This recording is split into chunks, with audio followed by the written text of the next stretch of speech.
මගේ ගමත් එක්කම කියලා මේක පටන් ගන්න. ගම ගල්ගමුවේ. ගල්ගමුවේ ඉඳන් කිලෝමීටර් 30-40කට එහායින් තියෙනවා කත්නෝරුව කියලා. හරියට වල්ලලි හැම ඉන්නවා මේ පැත්තේ. කත්නෝරුවේ මම ඉපදුනේ 1998 ජනවාරි මාසේ 26 වෙනිදා. පැවිදි වුණේ 2007 මැයි 26 වෙනිදා. පැවිදි වෙනකොට මට වයස අවුරුදු 9යි. ඉස්කෝලේ ගියේ කුඩා කත්නෝරුව සිද්ධාර්ථ විද්‍යාලයට. ගෙදර ගාවින් ඉඳන් බොහොම පොඩි දුරක් ගමේ ඉස්කෝලේ. ගමේ ඉස්කෝලෙන් මූලික අධ්‍යාපනය ලැබලා ඔය නිකවරටියේ තියෙනවා පිරිවනක් සමදරාපිටිය ශ්‍රීපාලිත විද්‍යායතනය කියලා. බොහොම කීර්තිමත් ආයතනයක්. දහස් ගාණක් පොඩි හාමුදුරුවෝ ශිෂ්‍යෝ ඉගෙන ගත්ත තැන. ශිෂ්‍යයා විදිහට මම එතෙන්ට 2007 මැයි 26 පැවිදි වෙලා ඇවිල්ලා මූලික අධ්‍යාපන කටයුතු හදාරලා උසස් පෙළ ලියලා විශ්වවිද්‍යාල අධ්‍යාපනයට මම ගියා පේරාදෙණිය විශ්වවිද්‍යාලයට. පේරාදෙණිය විශ්වවිද්‍යාලයෙන් මූලික උපාධිය හදාරලා කැලණි විශ්වවිද්‍යාලයෙන් පශ්චාත් උපාධිය හැදෑරුවා. මම දිල්ලි විශ්වවිද්‍යාලයට සම්බන්ධ වුණා. ඊට පස්සේ ওই කටයුතු කරගත්තාම ජීවිතේ පොඩි හැරවුමක් තියෙනවා. මම අර 2007 ශිෂ්‍යෙක් විදිහට ඇතුළත් වෙච්ච පිරිවෙනේ විද්‍යායතනේ පරිවෙනාධිපති විදිහට මගේ පළවෙනි පත්වීම මම බාර ගන්නවා 2023 සැප්තැම්බර් 27 වෙනිදා. ගුරුවරයෙක් විදිහට නෙමෙයි මගේ පළවෙනි පත්වීම වෙන්නේ දානියා විදිහට. එතකොට ගණේවව පුරාණ රජමහා විහාරය කියලා නිකවරටිය නගරේ ඉඳන් කිලෝමීටර් 13ක් විතර ඇතුලෙන් ඔය දදුරුවේ අයි නිරිදී බැඳියල කියලා අහලත් ඇති. අයිනෙම තියෙනවා බොහොම රජ කාලේ ඉඳන් පැවතගෙන එන අවුරුදු දහස් ගාණක් පැරණි ඓතිහාසික සිද්ධාස්ථානයක්. පිරිවෙනේ පැවිදි වෙලා එතෙන්ට තමයි ගියේ. එතකොට වත්මන් ශ්‍රී ලංකා රාමඤ්ඤ මහා නිකාය අනුනායක ගලපිටිය ආගම විමල ධම්ම මාහිම්පාණන් වහන්සේ පැවිදි කරා. ගලපිටිය ආගම වජිරවංශ ගෞරවනීය ලොකු හාමුදුරුවන් වහන්සේ විසින් ජීවිතේ හරිගස්සලා දුන්නා. හාතිගම්මන උත්තරානන්ද හාමුදුරුවෝ එහෙම. එතන තමයි අවුරුදු දැන් 18ක් විතර ජීවිතේ සියලු කටයුතු හැඩගස්වගෙන පෙළගස්වගෙන කරන්නේ. දැන් මේ ධර්මදේශනා කටයුතු සඳහා එළඹෙන්න මූලිකම කාරණය තමයි පවුලේ ඉන්නේ මමයි අපේ අයියයි විතරයි. ඔය කට්ටියම දන්නවා අපේ අයියා පහුගිය දවස්වල අන්තරා වුණා.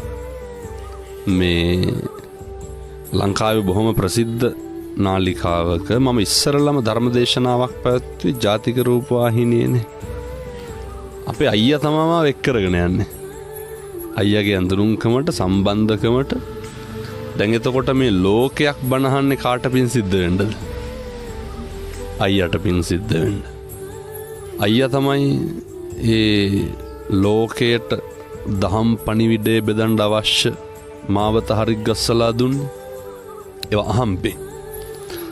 එක ධර්මදේශනාවක් පැවැත්වුවාට පස්සේ අයියාගේ ඌමනාවට ඔය අසංක කියලා බොහොම අඳුරන හිතවත් සත්පුරුෂේ ඒ අපේ මහත්මයා ඒ ධර්මදේශනාවෙන් තමයි මුළු ලෝකයක් ධර්ම ශ්‍රවණයට මගෙන් ඉඩකඩ හදාගත්තේ. කොච්චරද කියනවනම් ඒ ආරම්භයේ තරම ලෝකෙ විවිධ රටවලින් දේශනාවලට ආරාධනා කරනවා. 2027 මාර්තු වෙනකම් පන්සලට මිනිස්සු ඇවිල්ලා බණ බාරන් තියෙනවා. මේ මම බාර අරගෙන නෙමෙයි, පන්සලේ පොතක් තියෙනවා නැති වෙලාවට ඇවිල්ලා ලියලා ගිහින් තිනවා. දැන් 2026 අවුරුද්ද සම්පූර්ණයෙන්ම පිරීලා 2027 වෙනකම්. එතකොට එක මාසයකට එක රටකට වැඩියත් අවුරුද්දක ඉඩකඩ මදි වෙනවා. මේකේ මේ කාරණා සියල්ලම ඉස්මතු කරන්නේ ඇයි මෙච්චර මිනිස්සු බනහන්නේ? තරුණ උදවිය විශේෂයෙන් මම දැකලා තියෙන්නේ මියුසිකල් ෂෝ වල විතරයි තරුණයෝ හිටගෙන ඉන්නවා පැය ගණන්. පැය දෙකක් විතර පොද වැස්සේ මේ තරුණ මහත්තුරු ඒ තරුණ ළමයි දඩබ්බර වයසනේ හිටගෙන ඉන්නවා දහස් ගාණක් පාරේ. මොකටද? බනහන්න. එතකොට දැන් තරුණයන්ගේ වැරද්දක් තියනවද? නැහැ. එතකොට මොකටද මිනිස්සු මෙච්චර පොරකකා දින ඉල්ලන්නේ? මිනිස්සුන්ට බනහන්න. මිනිස්සු අවුරුදු ගණන් බලාගෙන ඉන්නේ මම එනකම් බණක් ගහන්න. එතකොට පින්නතුනේ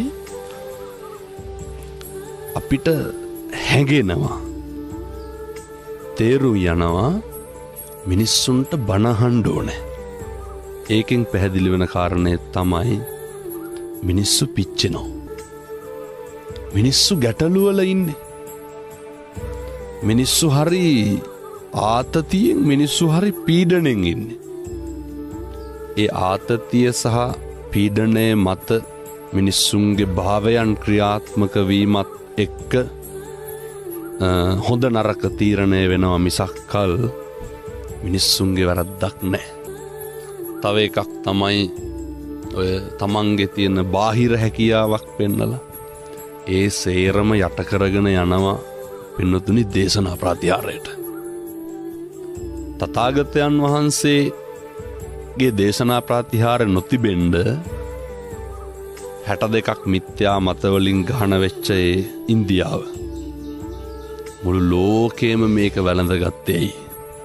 මූලිකව කියන කරුණු මිනිස්සුන්ට බොහොම සරලව තේරුම් යන්ට තථාගතයන් වහන්සේගේ තිබ්බ දේශනා විලාස ක්‍රම අතරින් උන්වහන්සේගේ ශ්‍රාවක පුත්‍රයන් වහන්සේලා හැටියට භික්ෂුන් වහන්සේලා වන අපිට හදාගන්න උත්සාහ කරන්න ඕනේ. නමුත් අනුත්සාහක වෙනවා නම් ඒක හරි අපූර්වයි. අල්ප මාත්‍රයක් හෝ වේවා අප්‍රමාණ කරුණාවකින් මේ කාරණා කියනවන අවංකකම කියන එක තියෙන්න ඕනේ. ඕක හදාගත්තේ කොහොමද? මිනිස්සු ගොඩක් අහනවානේ හාමුදුරු බණ කියන්න සල්ලි ගන්නවා කියලානේ. මම කවදාවත් ධර්මදේශනාවකට මිලක් නියම කරලා නැහැ. එතකොට කියයි ඒක නොගත්තට වාහනේ හයර් එක ගන්නවනේ කියලා. නෑ මිනිස්සු එහෙමයි. අපි තමයි කියන්නේ දුර බලලා අපේ රියදුරු මහත්තයා කියන්නේ ඒකට ගැළපෙන ප්‍රමාණයක් දෙන්න කියලා. ඒකට උචිත මුදලක් නියම කරන්න. එතකොට මේ මිනිස්සු දැනගන්න ඕන කාරණා මේ ලාභ පුද්ගලික ලාභ ප්‍රයෝජන මත ධර්මදේශනා නොකිරීම ඒකාතක ආශ්චර්යයක්. මේක මිනිස්සු වැළඳ ගැනීම. මොකද මිනිස්සු බලනවා හැම වෙලේම හාමුදුරු උසාවිවල නඩු කතා කරන්න ලෝයස්ලා අරගෙන යන්නේ. සල්ලි දීලා ලෝය කෙනෙක් ගන්නවා. නඩුව කතා කරලා ඉවරුණාට පස්සේ බණ කියන ඒවා එහෙම වෙලා බෑ.